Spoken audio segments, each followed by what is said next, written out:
Exercice numéro 2, caractère ondulatoire de la lumière. Donc on réalise une expérience en utilisant un laser, une fente de largeur réglable et un écran blanc. Le dispositif est schématisé ci-dessus. Les mesures de la largeur de la fente, de la distance de la fente à l'écran.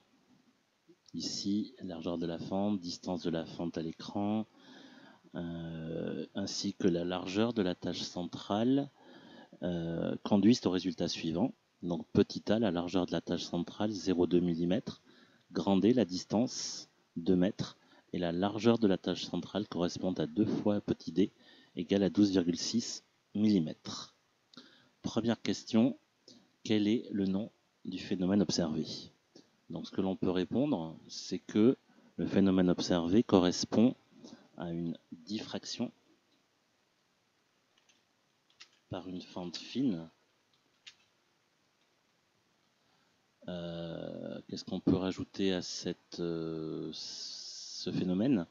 Donc c'est que la diffraction ne peut avoir lieu que si la largeur de la fente est pratiquement égale à la longueur d'onde de l'onde lumineuse.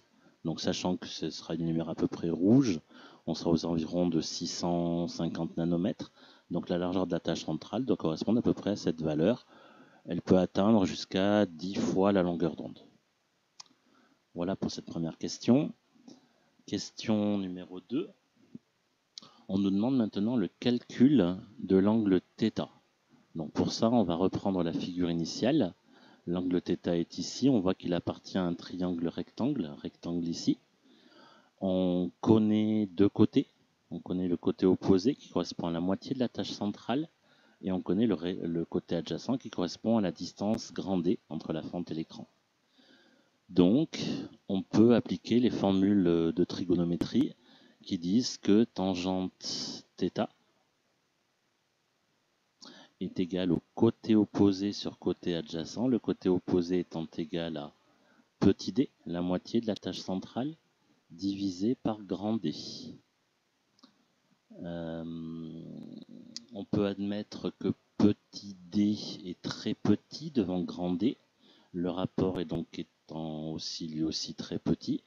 On peut admettre que dans ce cas-là, θ est à peu près égal à tangente θ. Je précise bien que θ doit être exprimé en radians.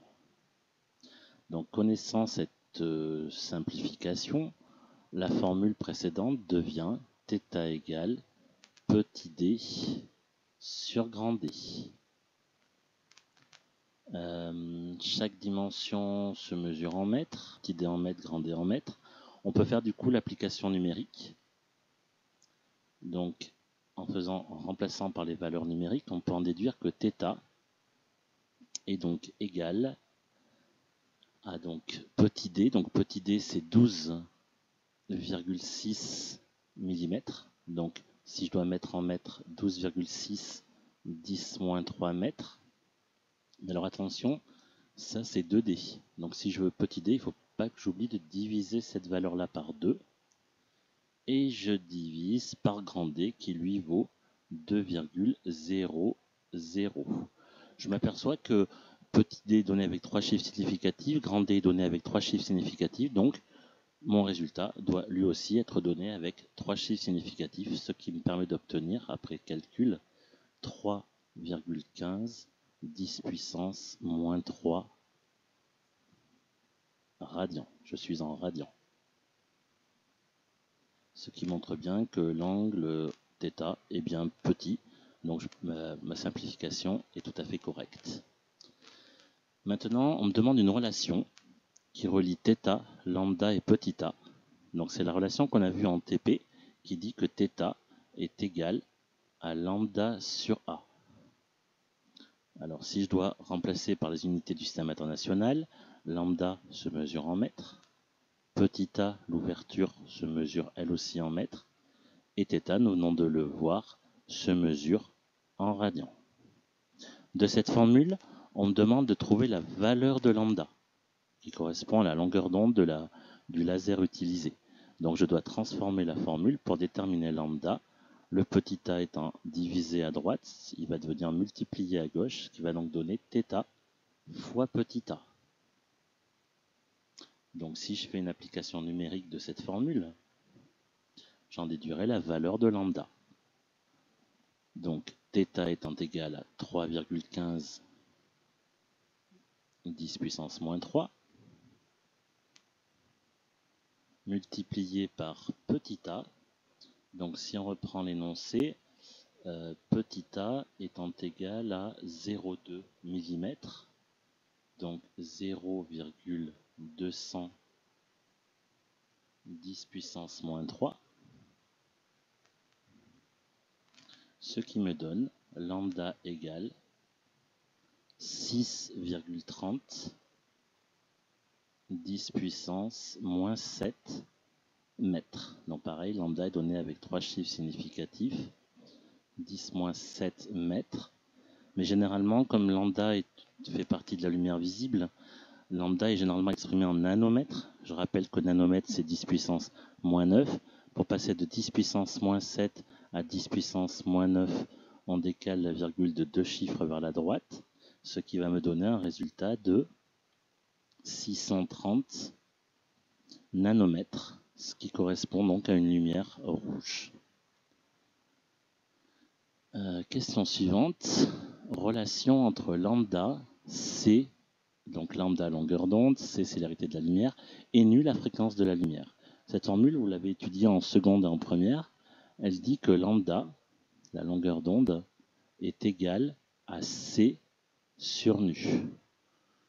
Donc, on vous demande les unités. C, c'est la célérité de la lumière qui se mesure en mètres par seconde. Nu, c'est la fréquence. La fréquence se mesure en hertz. Je rappelle que des hertz, c'est des secondes moins 1, puisque la fréquence, c'est l'inverse de la période. Donc, seconde moins 1 par seconde moins 1, ça s'élimine. Il reste bien que des mètres. Donc, lambda se mesure bien en mètres. Donc, la formule est bien homogène au niveau dimensionnel. Question suivante. On me demande donc, question 2.4, comment varie la distance petit d, donc la moitié de la largeur de la tâche centrale, si on fait varier différents paramètres. Donc pour répondre à cette question, je vais réutiliser les deux formules qu'on a établies dans cet exercice, que θ était égal à petit d sur grand D, dans un premier temps, mais que θ est aussi égal à lambda sur petit a. On me demande de chercher comment varie petit d, donc c'est petit d qui m'intéresse, qu'il faut que j'isole. Donc j'en déduis que petit d égale, lambda sur a c'est déjà à droite, je n'y touche pas. Et comme c'est divisé par grand D à gauche, le grand D va passer à droite et devenir multiplié d'après le produit en croix. Et donc à partir de cette formule, je peux répondre à la question. Comment varie petit d lorsque l'on remplace la lumière émise par un laser rouge par une lumière bleue? Alors qu'est-ce que je sais? Je sais que je ne touche pas à petit a, je ne touche pas à l'ouverture, petit a est constant, grand D est constant. Ce qui fait que si lambda passe du rouge au bleu, je sais que la longueur d'onde diminue, puisque la longueur d'onde du bleu est plus petite que la longueur d'onde du rouge. Si lambda diminue, D et A sont constants, j'en déduis que petit d diminue. Ce qui veut donc dire que la largeur de la tâche centrale diminue. Deuxième hypothèse, comment varie petit d lorsque l'on diminue la largeur de la fente?